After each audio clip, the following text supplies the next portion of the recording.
بسم اللہ الرحمن الرحیم۔ السلام علیکم ورحمۃ اللہ وبرکاتہ۔ امید کرتا ہوں کہ آپ سب احباب خیر و عافیت سے ہوں گے۔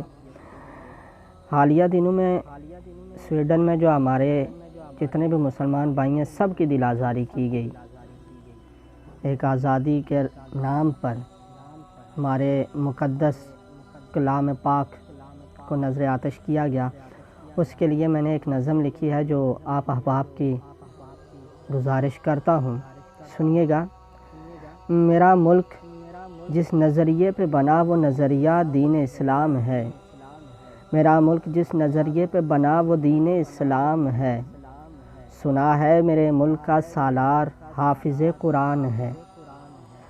سویڈن کے کتے نے کی نظر آتش جو کتاب، سویڈن کے کتے نے کی نظر آتش جو کتاب، وہ کتاب عام نہیں میرے رب کا کلام ہے۔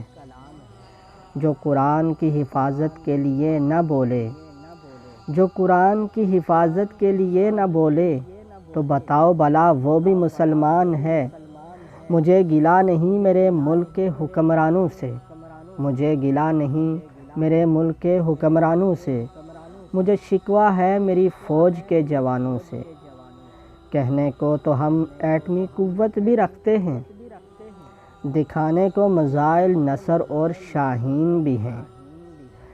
کہنے کو تو ہم ایٹمی قوت بھی رکھتے ہیں، دکھانے کو میزائل نصر اور شاہین بھی ہے۔ صدام میری فوج پہ سالار وہی ججتا ہے، صدام میری فوج پہ سالار وہی ججتا ہے، جو حافظ قرآن نہیں محافظ قرآن ہے۔